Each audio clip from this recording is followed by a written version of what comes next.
lealtad es un comportamiento.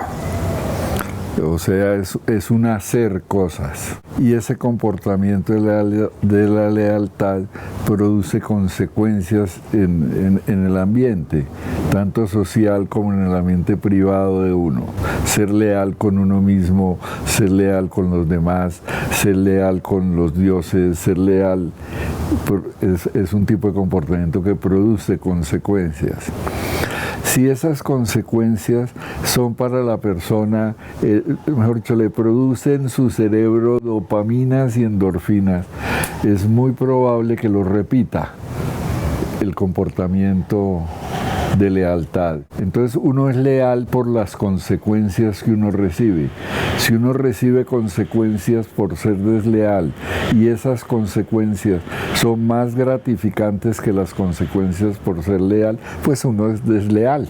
Pero también una conducta puede ser el agradecimiento.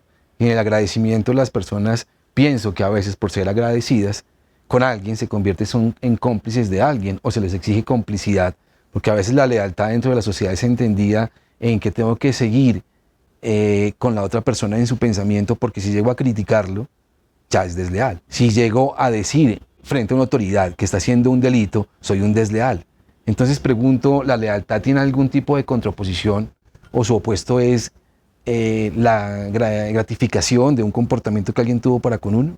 La pregunta es, digamos, que lo lleva a uno a explorar unas situaciones diferentes. Por ejemplo, hubo un tipo en la mitología griega que el tipo tenía como una especie de posada, de hotel, donde él invitaba a las personas que capturaba en la calle a que fueran allá, a la posada.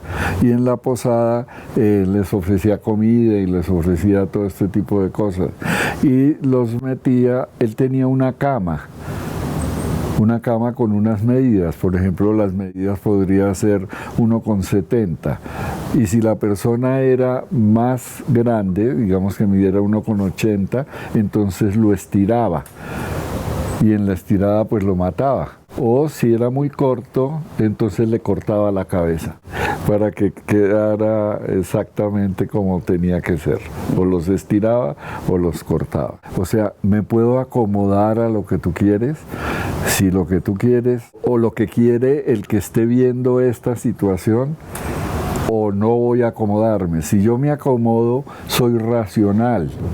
O sea, estoy viendo un hecho, como es la lealtad, la deslealtad, el agradecimiento, porque son comportamientos, los estoy viendo, pero estoy recurriendo a una, digamos, una pauta explicativa en la cual yo explico mi teoría para acomodarla a esos hechos, o simplemente describo los hechos. Digamos que en el conductismo contemporáneo usted describe los hechos, usted no le pone una teoría a la situación, sino simplemente los describe. Entonces describamos la situación entre lealtad, agradecimiento, todas estas cosas.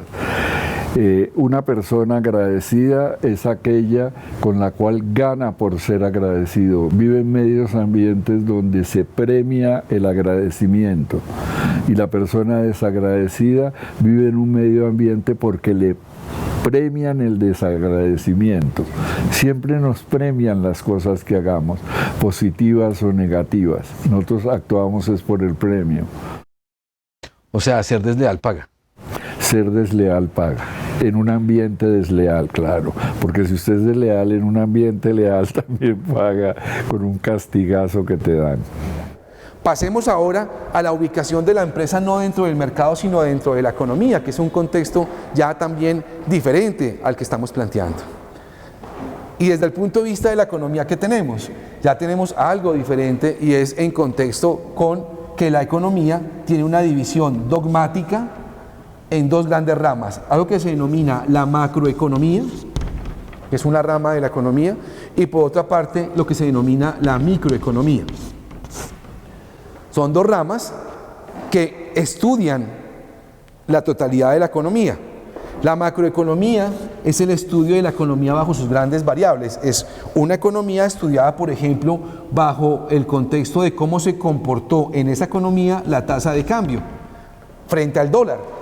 Entonces, o la inflación, que es una variable también macroeconómica. Entonces, son dos variables que aplican para toda la economía en su conjunto, para toda. La microeconomía ya es diferente, es la misma economía, pero ya segmentada en los diferentes mercados y el estudio particular de un mercado. Por ejemplo, el mercado del textil.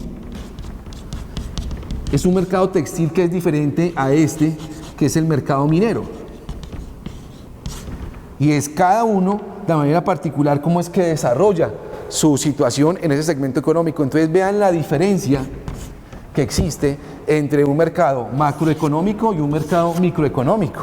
El mercado macroeconómico estudia toda la economía en su contexto universal y variables que aplican para todos los sectores. La inflación es igual en todos los sectores o para todos los sectores y la tasa de cambio igual, independiente el empresario en qué sector económico participe. Cosa diferente es cuando es un estudio microeconómico porque es un segmento en especial y ese segmento en especial difiere de los otros segmentos. Por ejemplo, un segmento por acá. Entonces tenemos que cada segmento es estudiado de manera diferente. Ahora, cuando estamos en presencia de un estudio microeconómico, que es el estudio de segmento, tag segmento, encontramos ya algo diferente. Es que cuando estamos en presencia de un estudio microeconómico, dentro de cada mercado, es decir, dentro de cada segmento que vimos, por ejemplo, este segmento, en cada segmento siempre van a existir dos grandes variables. Por una parte lo que se denomina la oferta y por otra parte lo que se denomina la demanda. Ahora, dentro de ese contexto que tenemos o dentro de esas variables, dentro de la oferta encontramos unas personas que participan y dentro de la demanda igual. Comencemos con la demanda para verlo un poco más en orden. De parte de la demanda hacen parte los consumidores. ¿Qué hace un consumidor? Un consumidor es una persona que tiene dinero para gastar, para consumir en su vida en relación, en su vida personal. Y ese consumidor tiene un mundo de necesidades. Puede tener necesidad de educación, de viajes, entretenimiento, de vivienda. También tiene necesidades que tienen que ver con su familia. Y así encontramos que un consumidor tiene miles, alimentación, miles de necesidades. Y ese consumidor recibe periódicamente una suma de dinero que generalmente no le alcanza para que él esté satisfecho con todas sus necesidades, entonces tiene que renunciar a algunas.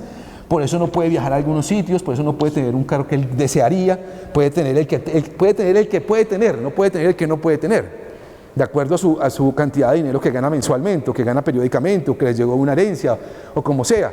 El punto es que de parte de la demanda hacen personas que tienen dinero para consumir. Ese consumidor va al mercado y encuentra que tiene efectivamente una necesidad de alimentación, por ejemplo, y cuando va al mercado encuentra que en alimentación encuentra diferentes marcas. Está la marca A, la marca B, la marca C.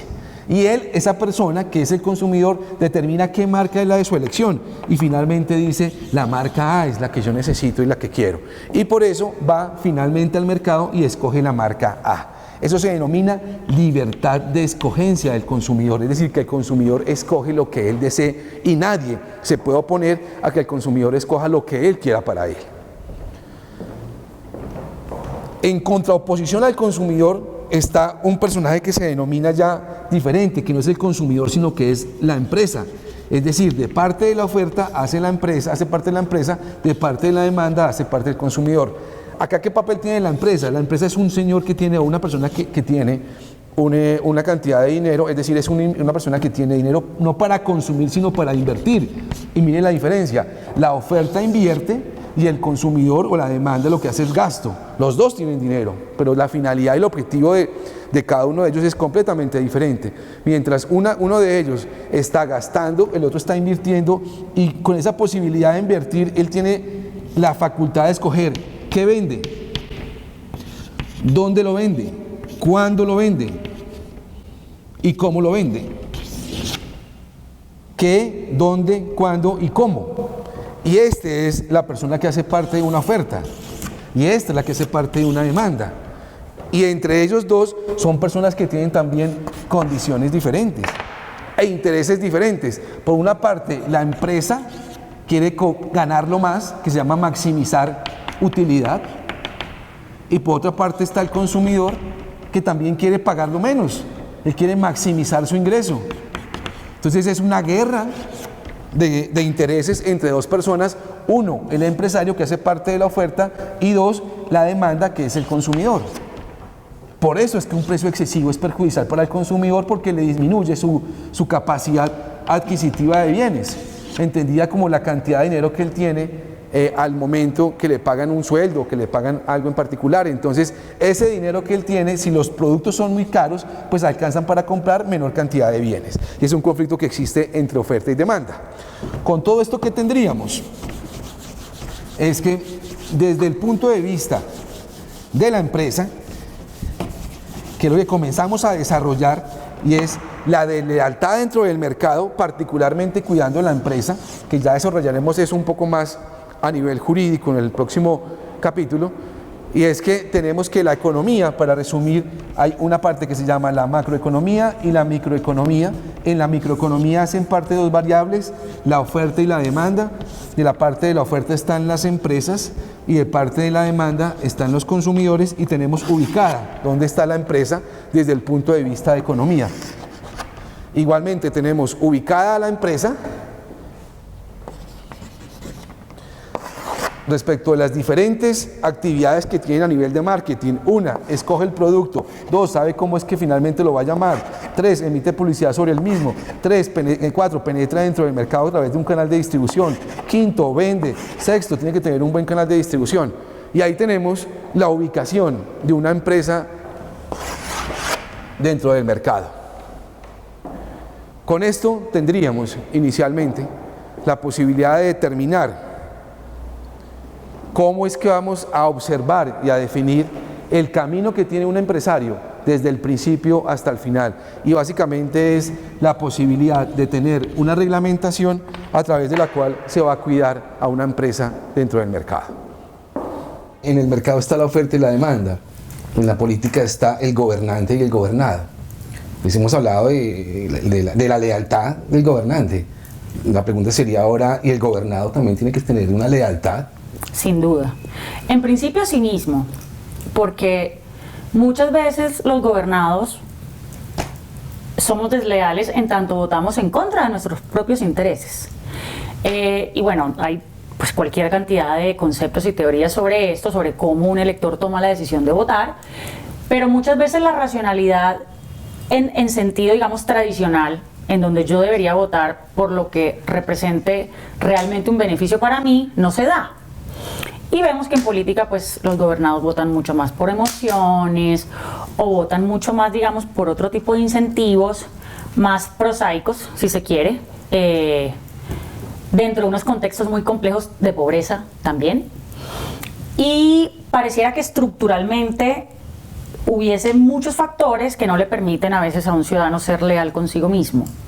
Pero ciertamente la lealtad de un ciudadano consigo mismo tiene que estar alineada con una lealtad hacia su sociedad también y hacia el interés general.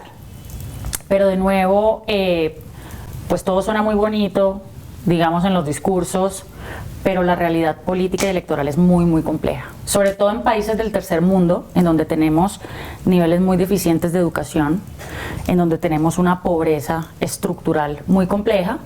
Y no en vano, creo, hay muchos sabios de estos temas que dicen que la democracia solo es posible allí donde hay educación y allí donde hay un ingreso digno para las personas. Entonces, sí, pareciera que estructuralmente los ciudadanos ni siquiera estuviéramos a veces en capacidad de ser leales a nosotros mismos.